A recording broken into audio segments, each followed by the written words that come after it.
Assalamualaikum and hello everyone. Welcome to the video where we'll be discussing on how to write down the lab report for experiment 3 SK025, which is electrochemical cells. Okay, so first in your lab report you must include the title of the experiment, which is the electrochemical cell. Again, if you want to include the experiment 3 pun also can lah. But then the title itself is actually the electrochemical cell. Okay, after you have written down the title, next is the objective. So the objective is the first one is to arrange aluminium, zinc, magnesium, ferrum, and cuprum in an electrochemical series. Again, we're just going to take it straight away from our lab manual. And then for this experiment, we have two objectives, which is the second one to determine the Faraday's constant by electrolysis of CuSO4. Okay, so that's the second objective. Okay, next is that you have to write down the theory. So for the theory here, what you have to do is that you just have to rewrite all the introduction part lah. Okay, for this one. So the theory, you don't have to summarize it or anything. You just have to write down all of it. Next is the procedure. So for the procedure in your lab report, again, what you have to take is actually the procedure from the lab manual itself. But then again, in your lab report, what you have to do is that make sure that the procedure must be in passive sentences, and then it must be in past tense because we have done the experiment. This is a past activities, so we have to write down it in past tense. So again, for example, so the first one here in the lab manual, clean the metal strips with sandpaper. So here in your lab report, make sure it's passive and past tense. So the metal strips were cleaned with sandpaper. Okay, so again, all of it must be in passive sentences. And then number 3 here, set up the apparatus as shown below. So in your procedure as well, you have to draw lah. Okay, you have to draw the diagram itself. Okay, and then make sure you have written down all the steps here from 1 until 9. So that is for part A. So part B is the same lah. For the result, it is divided into two because we have part A and part B. So first we're going to look at part A. So part A is your galvanic cell. Okay, so for the galvanic cell, actually we have set up 4 different cells, where the difference is that we will change the anode of each of the galvanic cell, and the cathode we remain it as our copper. Okay, so here is actually 4 cell notation. Cell notation follow the rules of A, B, C, where A stands for anode, B stands for bridge or your salt bridge here, C stands for your cathode. Okay, so after you have done each of the cell, you will have the value. So you have to write down the value here. So for example, if you have for your zinc and copper cell, for example, if you find out the value at the voltmeter to be 1.1, so for the voltmeter it must be in 2 decimal places, so the value should be 1.10. Okay, so for example, if you get 1.15, it's fine. Again, your voltmeter must be in 2 decimal places. So this is the theoretical value. If you have the value to be different from this one, it's fine, because again, this is the theoretical value. Okay, so and then once you have switched up all your anode, okay, with the correct metal and the correct solution. Okay, next, what do you have to do with the result? Based on the procedure for part A here, it mentioned to calculate the standard reduction potential of each electrode. So again, our electrode, we have our zinc, we have our magnesium, aluminium, and iron. Then we have to calculate each of the standard reduction potential or the E0 value. Back to our result. Okay, so based on the experiment itself, what we have is actually cell potential. Cell potential is E cell. It is not E0 cell. Okay, so it is E cell. But then again, the question or the procedure asks us to calculate each of the electrode here. What's the value? Okay, for the copper, the value is given here, so you don't have to calculate lah. Okay, so but then how do we find out the value of our anode? Okay, if you want to use E0 cell equal to E0 cathode minus E0 anode, okay, where the cathode will be your copper and anode will be your zinc. Okay, but then we don't have E0 cell. What we have is E cell. Okay, so how do we find out the E0 cell? Then we have to use the Nernst equation. Okay, So what is the next equation? Next equation is E cell is equal to E naught cell minus 0.0592 divided by N log Q. So E cell is the value that we have determined from the experiment itself. The E naught cell that we have to find out. Okay, N. So what is the N? N is the number of electron.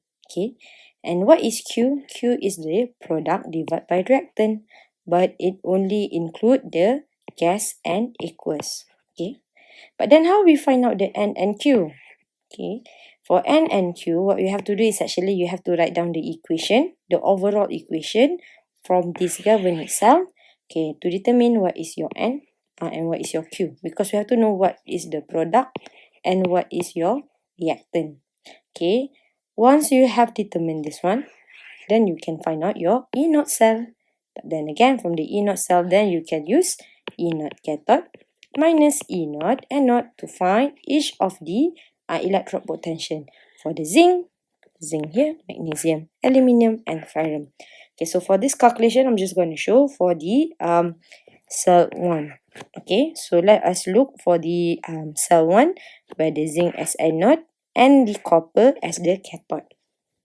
So first I write down the equation for anode. Remember that anode is where oxidation occur, and oxidation where it will lose electron, while the cathode is where the reduction occur, and reduction is where it's gain electron. Okay, so for the anode or the oxidation is our zinc. So we have to write down the equation to be losing the electron, and again once it lose electron it forms zinc 2 plus.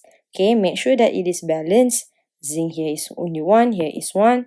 Don't forget to make sure the charge is balanced as well. Here is 0, positive 2, negative 2, 0. Okay, so that is for the anode.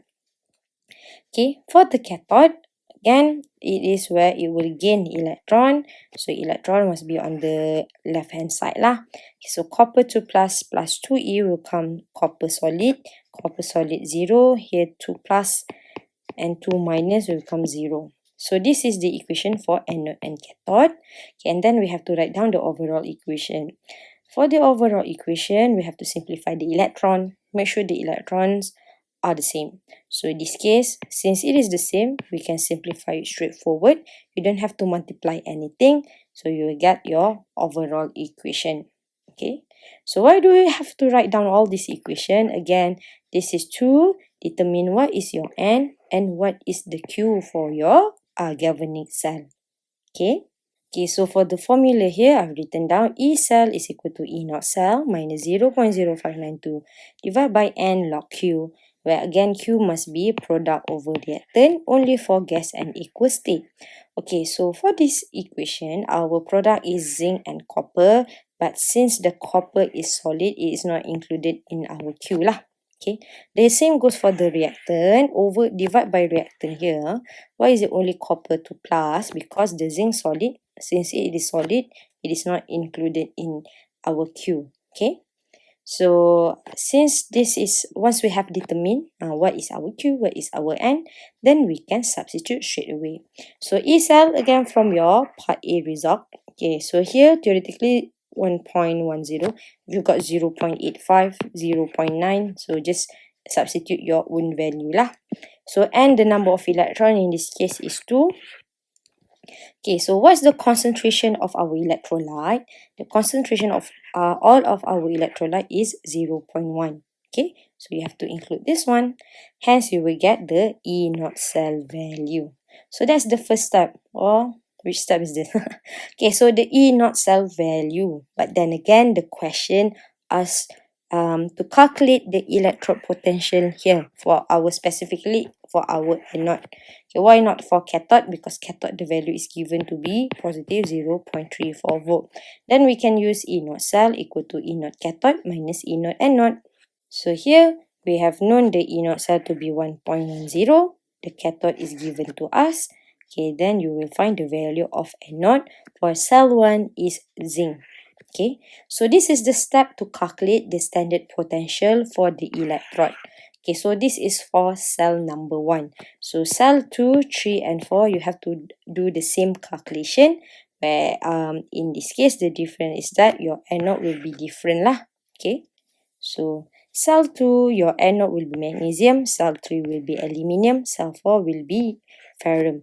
So again, how to do it? You have to do the equation first.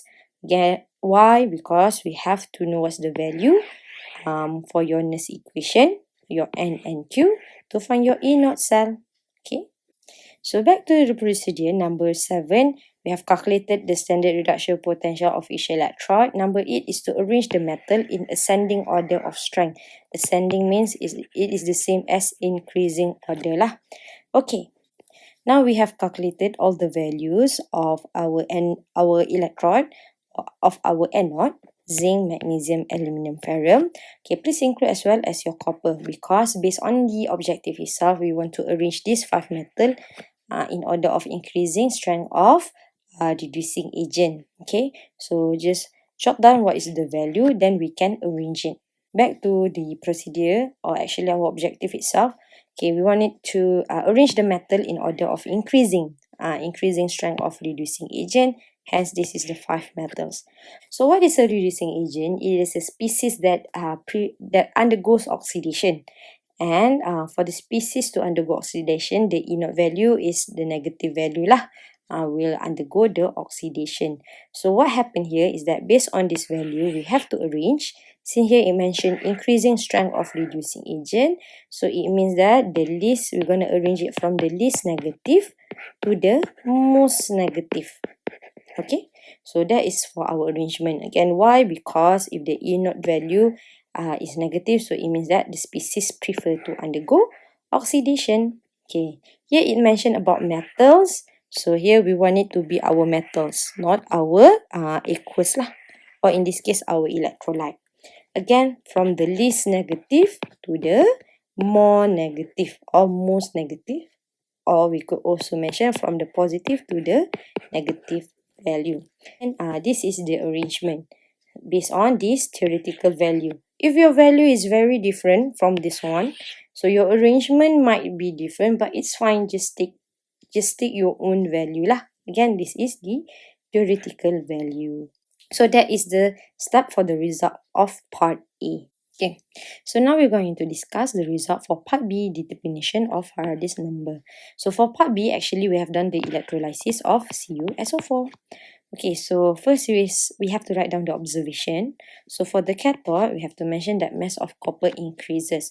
So how do we know mass of the copper increase? Because when you weigh the copper electrode after you have done the electrolysis, you realize the mass will increase. Or you could also write down the reddish brown solid deposited. So that is for cathode. So for the anode, so the observation is the bubble gas evolved. So actually when you look back at your electrolyte, there's actually a bubble gas. There's no changes in your carbon electrode. It's just that if you look back on your electrolyte, the 1 molar copper sulfate, you will find that you will have bubble. Okay, so that is for the observation. Okay, next is for the calculation, again, because we want to find the Faraday's number.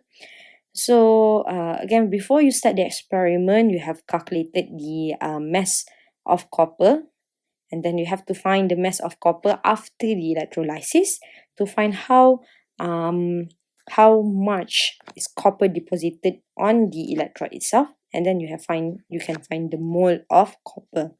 So that is for the copper calculation. Okay, again, Faraday's number, we're always talking about Q is equal to IT lah. Why? Because Faraday mentioned that mass of the copper is directly proportional to the quantity of electric charge, and Q is equal to IT. Hence, are your electric or your ammeter reading or your electric current, and then F, the T is your time, which is must be in seconds. So here I've mentioned F. So how to find the Q? Again, Q is equal to IT, or in this case, E multiplied by F. Then you will get your reading in coulomb. So that is the mass and the charge. Okay, so how do we relate it to find the Faraday's number? So again, back to the calculation of Faraday's. For what we like to write down is the equation at cathode. So in this case, so at cathode, again, equation at cathode is that the copper will gain electron to form copper solid. That's why for your mass of your copper, you can see that it will increase because the electrolyte will gain electron to form the solid itself lah. Okay, so we know from the experiment itself, so d mole of copper will form this coulomb. Okay, but then we want to know what's the Faraday for this experiment itself. So we have to find lah what is the coulomb for 1 mole. Okay, but then this is the value is in coulomb. We want it to be in Faraday. We know that from the equation that 1 mole of copper is equal to 2 mole of electron or 2 Faraday. Okay, so then you will get 2 Faraday to get your value. And then you have to divide it to find how many coulomb that you get. Okay, so based on your experiment itself, so you have to write down lah what is the value for your 1 Faraday. Theoretically, 1 Faraday should be 96500 coulomb. Okay, so that is the calculation for part B. Okay, but then again, okay, just I want to mention a bit. Okay, why does, for the observation of anode, why is it bubble gas evolve? Okay, because our anode, in this case, the species that will be electrolyzed is H2O liquid. So if we done the equation, at anode, actually H2O will be electrolyzed to form oxygen gas plus H plus equals plus 4 electron. So the bubble gas evolve is to mention that there's the presence of oxygen gas. Okay, so that is all for the result, part A and part B. So next we're going to look at for the discussion. So the possible error. So please write down 3 of your possible error. So the precaution. So I'm going to give you just 3. So first precaution is that the metal strips are cleaned properly using the sandpaper to remove impurities. Okay, so before you start the experiment, based on the metal strips, most of it you have to clean using sandpaper. Okay, why? Because actually the metal is easily oxidized lah. So actually we want to remove the oxidized layer so that we will find we are able to calculate the E0 value of each electrode correctly. Okay, so that's the first precaution. The second one is for the salt bridge. Okay, so you must rinse with distilled water actually before and after usage. Okay. And then last but not least is to immerse the metal in the solution accordingly. Okay, make sure that each of your metals, so for example, if you have aluminium solution, make sure you immerse the correct metal lah. Because for example, if your solution is aluminium, but then your metal is zinc, you will get the value, but then the value will be incorrect or inaccurate. Okay. So that is the precaution. So actually you can write down more than 3. So this, I'm just going to give you 3 of the precautions for this experiment. Again, you have to mention about possible error and precaution. Why? Because actually when you compare your value with the theoretical and the experimental, then if you see there's a big difference, so it means that there are many possible error during the experiment itself. Okay, so that is for the discussion. Okay, last but not least is for the conclusion. Okay, so again, conclusion, we have to answer back what is our objective. So the objective in the experiment is to arrange the metal in electrochemical cell. But then when you look back on the procedure, it mentions specifically we want it to be in order of increasing strength of reducing agent. So theoretically, this is the arrangement of metal. Again, please refer back to your own value. So this is only the theoretical. So that's the first objective that we have to answer. The second one is the Faraday constant. So we have to mention the Faraday constants for the electrolysis of CuSO4 solution is 96500 coulomb. Again, these two is actually the theoretical value. But then please, for the conclusion, write down your own result lah. Okay, so if the value is different, it's fine. But then you just have to write down it in your conclusion. Okay, so that is all for the lab report for experiment 3.